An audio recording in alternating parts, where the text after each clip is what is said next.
Hello friends, welcome to খেল দুনিয়া। জানুয়ারি transfer উইন্ডোতে ডিফেন্সে কিন্তু একজন ভারতীয় প্লেয়ারকে নিয়ে আসতে চলেছে মোহনবাগান। তো তিনি কে? এছাড়াও জুয়ান ফার্নান্ডোকে নিয়ে কিন্তু একটা বড় সিদ্ধান্ত নিল মোহনবাগান ম্যানেজমেন্ট। তো সেটাও জানাবো এই ভিডিওতে। পুরোটা জানার জন্য অবশ্যই ভিডিওটা শেষ অবধি তোমরা চোখ রেখো। আর তোমরা যারা এই চ্যানেলে নতুন এসেছো চ্যানেলটাকে সাবস্ক্রাইব করে দাও, পাশে থাকা বেল আইকনটাতে প্রেস করে দাও এবং লাইক কমেন্ট শেয়ার করতে কিন্তু একদমই ভুলো না। তাহলে চলো দেরি না করে মেন টপিকটা শুরু করা যাক।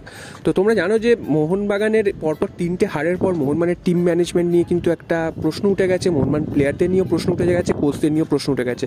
তো মোহনবাগানের 3টে হারের কারণ কিন্তু ডিফেন্সই মেন, এবং ডিফেন্সে কিন্তু আনোয়ার আলী চোট পেয়ে বেরিয়ে যাওয়ার পর থেকে কিন্তু ডিফেন্সের বেহাল অবস্থা সামনে চলে এসছে।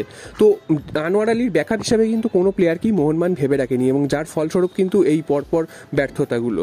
তো এখন যেটা মনে করা হচ্ছে যে তোমাদের দুদিন আগেই জানিয়েছিলাম চিংলেসানা সিং এর ওপর কিন্তু মোহনবাগানের নজর রয়েছে। তখন কিন্তু ব্যাপারটা অফিসিয়াল ছিল না, একটা রিউমারের পর্যায়ে ছিল। তবে এখন ব্যাপারটা কিন্তু অনেকটাই অফিসিয়াল দিকে যাচ্ছে। মোহনবাগান কিন্তু সত্যি সত্যি চিংলেসানা সিংকে কিন্তু টার্গেট করেছে, এবং এই চিংলেসানা সিংকে মোহনবাগান এর আগেও টার্গেট করেছে। তখন কিন্তু মোহনবাগান নিতে পারেনি তাকে। তারপর আনোয়ার আলী চলে আসার পর কিন্তু এই প্লেয়ারটির দিকে আর হাত বাড়ায়নি। তবে এখন যখন সময় এসছে এই চিংলেসানা সিংকে কিন্তু আবার মোহনবাগান অফার করেছে, এবং যা শোনা যাচ্ছে হয়তো জানুয়ারি ট্রান্সফার উইন্ডোতে কিন্তু মোহনবাগানে তিনি সই করবেন। যদিও তার সাথে হায়দ্রাবাদ এফসির কিন্তু 2025 সাল অব্দি চুক্তি রয়েছে। তবে ট্রান্সফার ফি, যত পরিমাণ ট্রান্সফার ফি লাগে নাকি সেই ট্রান্সফার ফি দিয়ে মোহনবাগান এই প্লেয়ারটিকে কিন্তু নিয়ে আসতে চলেছে, এবং এর ফলে কিন্তু মোহনবাগানের ডিফেন্সটা কিন্তু আরও শক্তিশালী হবে যদি এই প্লেয়ারটি মোহনবাগানে আসে।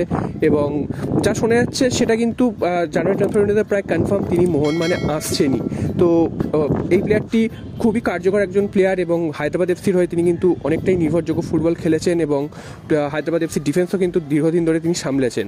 তো এই প্লেয়ারটিকে মোহনবাগানের এই মুহূর্তে খুবই দরকার, এবং এই প্লেয়ারটি কিন্তু জানুয়ারি ট্রান্সফার উইন্ডোতে আসতে চলেছে। তো এরপর চলে আসি জুয়ান ফার্নান্ডোর কথায়। তো জুয়ান ফার্নান্ডোরও তার কাজ নিয়ে কিন্তু প্রশ্ন উঠে গেছিল যে তিনি আর কতদিন থাকবেন, না তিনি নিজেই সরে যাবেন। তো এখনও কিন্তু যে খবরটা আসছে ম্যানেজমেন্ট কিন্তু তার সাথে কথা বলেছে, এবং তার উপরই কিন্তু সুপার কাপ অব্দি তার উপর ভরসা রাখছে। অর্থাৎ আরও 3টে ম্যাচ তিনি কিন্তু সময় পাবেন। অর্থাৎ সুপার কাপে প্রথমে গ্রুপ লিগের কিন্তু 3টে ম্যাচ রয়েছে।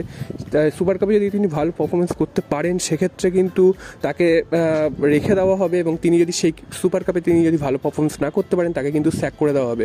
অর্থাৎ এখনই কিন্তু তাকে নিয়ে কোনো সিদ্ধান্ত নেওয়া হচ্ছে না বা তাকে বের করে দেওয়া হচ্ছে না। তো সুপার কাপ অব্দি তিনি টাইম পাচ্ছেন। তো সুপার কাপে আশা করা যাচ্ছে মোহনবাগান ঘুরে দাঁড়াবে এবং ভালো ফল করবে, এবং সুপার কাপের পর কিন্তু তাকে নিয়ে ডিসিশন নেওয়া হবে। তিনি যদি সুপার কাপে ভালো পারফরমেন্স না করতে পারেন সেক্ষেত্রে কিন্তু লোপেস হাবাস তিনি কিন্তু মোহনবাগানের দায়িত্ব সামলাবে।